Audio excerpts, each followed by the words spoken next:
नमस्कार विद्यार्थी मित्रांनो, मी विकास सोरगडे व्हीआरएम फिजिक्स क्लासेसमध्ये आपलं स्वागत करतो. तर आज आपण नीट सीईटी जेईचे फिजिक्सचे काही कन्सेप्च्युअल क्वेश्चन्स, ट्रिकी आणि कन्फ्युजिंग क्वेश्चन बघणार आहोत. चॅप्टरचं नाव आहे कॅपॅसिटर्स आणि कॅपॅसिटरमधले थोडे कन्फ्यूज होणारे, ज्याच्यामध्ये तुमच्या एखाद्या कन्सेप्टमुळं अटकून राहता, क्वेश्चनमध्ये पुढं फॉरवर्ड होऊ शकत नाही, तर असे क्वेश्चन्स आपण बघणार आहोत, ज्याच्यामुळे तुमच्या भरपूर साऱ्या कन्सेप्ट क्लिअर होतील. तर आजचा आपला फर्स्ट क्वेश्चन असा आहे, क्वेश्चन बघा. क्वेश्चन आहे एम्स 2018 ला आलेला क्वेश्चन आहे. क्वेश्चनचं स्टेटमेंट असं आहे, an infinite number of identical capacitors each of capacitance 1 microfarad are connected as in adjoining figure then the equivalent capacitance between A and B is. बघा इकडं याच्यामध्ये एक कॅपॅसिटर आहे 1 मायक्रोफॅरेडचा, पुढं 2 आहेत, पुढं 4 आहेत, पुढं 8 capacitor, 16 capacitor, 32 capacitors, 64 capacitors, 128 capacitors, असं इन्फायनाईट नंबर ऑफ कॅपॅसिटर्स जोडलेले आहेत. आणि इन्फायनाईट नंबर ऑफ कॅपॅसिटर्समध्ये आपल्याला काय करायचं आहे, तर इक्वॅलंट कॅपॅसिटन्स फाइंड करायचा ए आणि बी मधला. तर याच्यामध्ये आधी आपण काय करू, तर एका एका लाईनमधले कॅपॅसिटर्स इक्वॅलंट कॅपॅसिटन्सची व्हॅल्यू बघू आपण काय येते ती. तर इकडे लक्ष द्या, हा आहे 1 मायक्रोफॅरेडचा कॅपॅसिटर. ओके, हा 1 आणि 1 हे दोघं कसे झाले, सिरीजमध्ये झाले. तर त्याच्या आधी आपण सिरीज आणि पॅरलमध्ये कॅपॅसिटरच्या व्हॅल्यू कशा असतात, किती येतं इक्वॅलंट कॅपॅसिटर ते बघू. तर सिरीजमध्ये बघा CS, तर 1/CS is equal to formula असतो 1/C1 plus 1/C2 plus 1/C3 plus and so on. जर समजा n नंबर ऑफ कॅपॅसिटर्स असतील, सेम व्हॅल्यू असलेले सिरीजमध्ये कॅपॅसिटर्स असतील, तर equivalent value CS is equal to C upon n. Important formula आहे. प्रत्येक कॅपॅसिटरची व्हॅल्यू सेम सेम सेम असेल, तर त्यावेळेस equivalent capacitance in series combination असतो C/n. आणि पॅरल कॉम्बिनेशनमध्ये आपण असंच इक्वॅलंट कॅपॅसिटन्स किती असतो, CP is equal to n into C. पॅरलमध्ये ॲडिशन होते, पॅरलमध्ये CP equal C1 plus C2 plus C3 plus C4 plus and so on. हा एक फॉर्म्युला असतो. ओके, मी इथं लिहितो CP equal to C1 plus C2 plus C3 plus and so on. या पद्धतीनं सिरीजमध्ये रेसिप्रोकलचे ॲडिशन, पॅरलमध्ये डायरेक्ट ॲडिशन असते. हे लक्षात घ्यायचे, सोपं आहे. लक्ष द्या आता बेटा, काय म्हणतोय लक्ष दे इकडं. हा 1 मायक्रोफॅरेड आहे, हा 1 आणि 1 दोघांचं इक्विव्हॅलेंट. ह्या लाईनला 1 आला, एक कॅपॅसिटर जो आहे तो 1 मायक्रोफॅरेडचा आला. ओके, डायग्रामच ड्रॉ करतो मी. ओके, एक्स्ट्रा कन्फ्युजन नको. हा आला 1 मायक्रोफॅरेडचा कॅपॅसिटर. इथं 1 आणि 1 हे दोघं सिरीजमध्ये आहेत. C/n 1/2 1/n 1/2. ओके, किती आला ह्यांचा इक्विव्हॅलेंट कॅपॅसिटन्स 1/2. इथं 4 कॅपॅसिटर्स आहेत, त्यांचा इक्विव्हॅलेंट किती झाला, हा एक कॅपॅसिटर जोडला तर किती झाला, तो 1/4 झाला.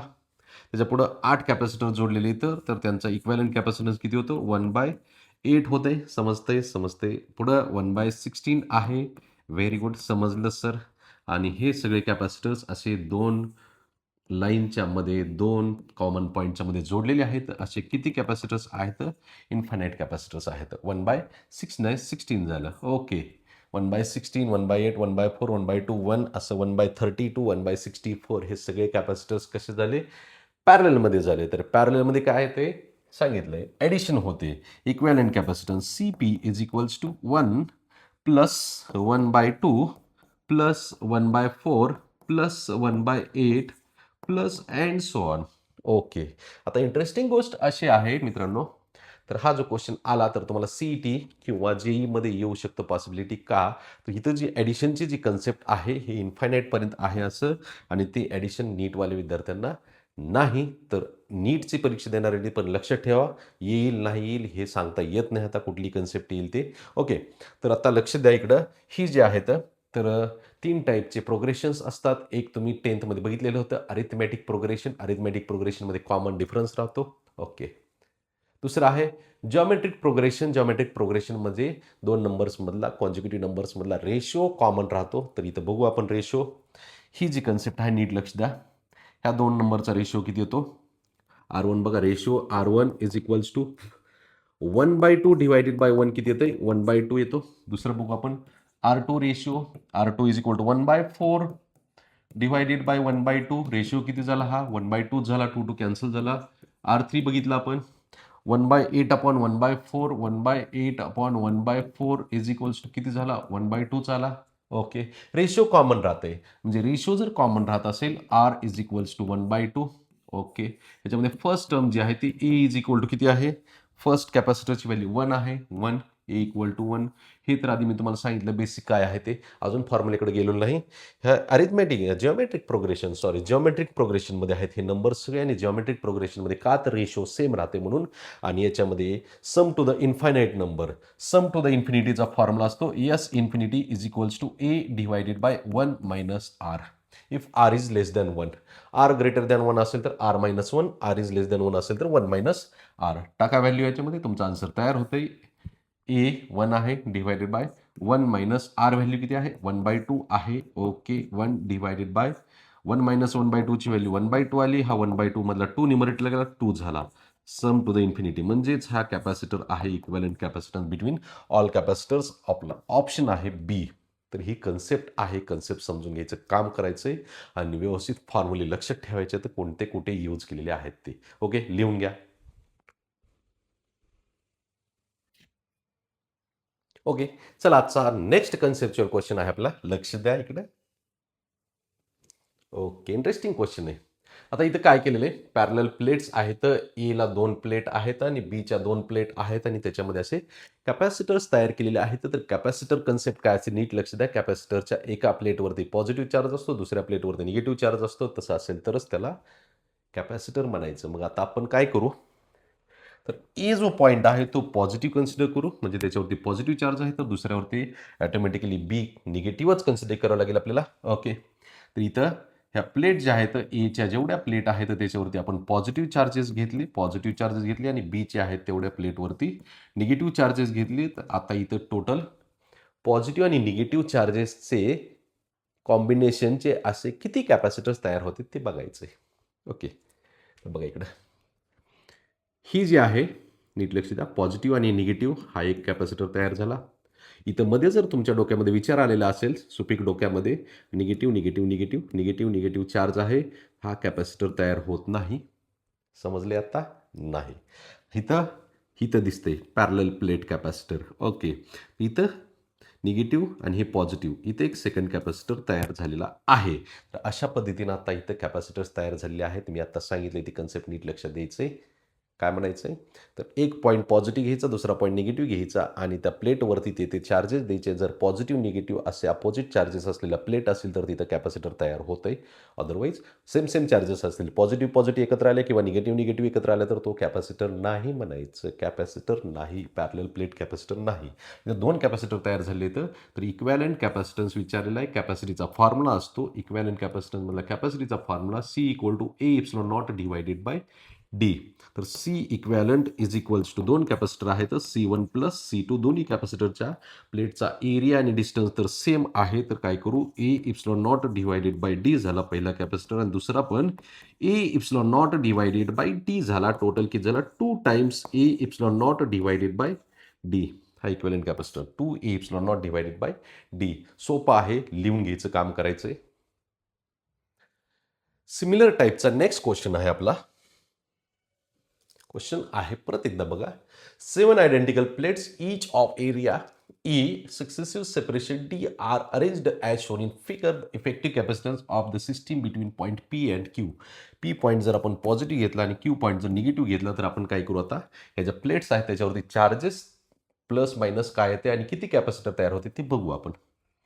P पॉईंटचे प्लस प्लस प्लस, Q पॉईंटचं मायनस मायनस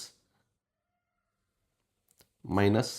ओके, हा एक पी पॉईंट आहे, हा प्लस असेल. ओके, पी पॉईंट जिथे जिथं जोडला आहे 1 2 3 4 एवढ्या पॉझिटिव्ह प्लेट घेतल्या. क्यू पॉईंट जोडलेला निगेटिव्ह प्लेट, निगेटिव्ह निगेटिव्ह. आले लक्षात? आले लक्षात. ओके, याच्यामध्ये किती आता कॅपॅसिटर्स तयार झाले आहेत ह्या दोनमध्ये, positive negative 1, negative positive 2, positive negative 3, negative positive 4, positive negative 5, negative positive 6. आणि असे टोटल किती कॅपॅसिटर तयार झाले, 6 कॅपॅसिटर्स तयार झालेले आहेत. आणि मग कॅपॅसिटीचा formula C equivalent is equals to एकचा A epsilon naught divided by D आहे. असे 6 कॅपॅसिटर्स आहेत, टोटल कॅपॅसिटी 6 झाली. आत्ता समजतंय ना? हां, किती सोप्या भाषेत आहे.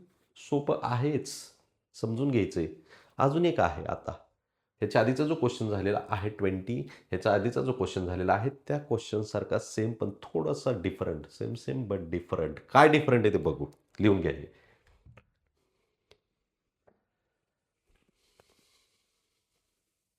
बघा हा क्वेश्चन आहे. परत एकदा 4 plates of the same area of cross section are joined as shown in figure. The distance between each plate is d. The equivalent capacity across A and B will be. आपण जर A positive point घेतला आणि B negative point घेतला तर आता कुठल्या प्लेटवरती कोणता charge येते ते बघू आपण. ही A ची प्लेट आहे, हा पॉझिटिव्ह येते. A ची प्लेट आहे ती पॉझिटिव्ह घेतली.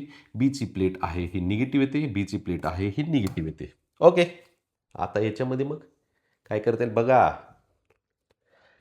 किती कॅपॅसिटर होते ते बघू. ही पॉझिटिव्ह निगेटिव्ह ॲडजस्टंट प्लेट आहे तर एक कॅपॅसिटर झाला. निगेटिव्ह पॉझिटिव्ह प्लेट ॲडजस्टंट आहे तर 2 कॅपॅसिटर झाले. पॉझिटिव्ह निगेटिव्ह प्लेट्स आहे तर 3 कॅपॅसिटर झाले. आलंय लक्षात? समजतंय? समजलंय. 3 कॅपॅसिटर झाले. कॅपॅसिटी एका प्लेटचे एका पॅरलल प्लेट कॅपॅसिटरची कॅपॅसिटी असते ए epsilon naught divided by D. Area आणि डिस्टन्स सेम ठेवले त्याच्यामुळे 3 आहेत कॅपॅसिटर तर 3 टाइम्स कॅपॅसिटी झाली. किती सोपं आहे. एकदम सोप्या भाषेत समजून सांगितले. समजतंय, समजायलाच पाहिजे. चला हे लिहून घ्या. हे थोडासा वेगळा पार्ट होता. आता पुढचा अजून एक क्वेश्चन आहे ज्याच्यामध्ये सिरीज पॅरललचं थोडंसं कन्फ्युजन होतं. सिरीज पॅरलचे कन्सेप्ट आपण क्लिअर करू. कॅपॅसिटर सिरीजमध्ये आहेत का पॅरलमध्ये आहेत ते समजून घ्यायचं. तर आधी हा क्वेश्चन क्लिअर करून घ्या, लिहून घ्या. चला आजचा आपला नेक्स्ट क्वेश्चन आहे. क्वेश्चन बघा. The equivalent capacitance in the circuit between A and B will be. हा एक रेजिस्टन्समध्ये पण ह्या टाईपचा प्रश्न पडलेला आहे आणि इथं कॅपॅसिटर्समध्ये पण आहे. इथं रेजिस्टन्सची कॅपॅसिटन्स कुठली एक कन्सेप्ट क्लिअर करा. ती सिरीज पॅरलच्या कॉम्बिनेशननुसार म्हणजे फॉर्म्युल्यानुसार बदलल फक्त, पण कन्सेप्ट बदलणार नाही. फॉर्म्युला बदलल याचा फक्त सिरीज पॅरलचा रेजिस्टन्समध्ये आणि कॅपॅसिटर्समध्ये अपोजिट फॉर्म्युला येतं. तर इथं बघा काय होतं ते. आता एक कन्सेप्ट सांगायची ती लिहून घ्यायची, लक्षात ठेवायची. जर ते वायर रिकामच असेल आणि त्याच्यामध्ये कुठलंही रेजिस्टन्स किंवा कॅपॅसिटर बॅटरी काही डिव्हाइस जोडलेलं नसेल तर तिथपर्यंत जे पॉईंटचं नाव आहे तो पॉईंट शेवटपर्यंत तोच राहतो. वायर रिकामी असेल तिथपर्यंत एकच पॉईंट, जे पॉईंटचं नाव दिलेलं आहे ते पॉईंट शेवटपर्यंत राहतो. नाही कळलं? बघ, हा ए पॉईंट आहे. जिथपर्यंत वायर रिकामी आहे तिथपर्यंत एच पॉईंट नाव लागणार. इथं ए वायर रिकामीच जोडलेली. इथं पण ए पॉईंट नाव येणार. आत्ता समजलं सर. ओके. बी पॉईंटचं बघू. हा बी पॉईंट इथं असणार आहे. बी पॉईंट इकडं रिकामीच वायर आहे. फक्त वायर जोडली. मध्ये डिव्हाइस जोडलेलं नाही तुम्ही कुठलंही कॅपॅसिटर, रेजिस्टर्स काहीच नाही. हा पण बी पॉईंट असेल. ओके. ए आणि बी पॉईंटच्या मध्ये एक कॅपॅसिटर आहे. ए आणि बी पॉईंटच्या मध्ये एक कॅपॅसिटर आहे. ए आणि बी पॉईंटच्या मध्ये एक कॅपॅसिटर आहे. हा ए पॉईंट घेतला मी आणि हा बी पॉईंट घेतला तर ह्या दोन्हीच्या मध्ये हा फर्स्ट कॅपॅसिटर आहे. दुसरा पण कुठे मग ए पॉईंट घेतला, हा बी पॉईंट घेतला, दुसरा पण ह्या दोन्हीच्या मध्ये जोडलेला आहे. हे काय आहे? तिसरा कॅपॅसिटर पण ए आणि बीच्याच मध्ये आहे.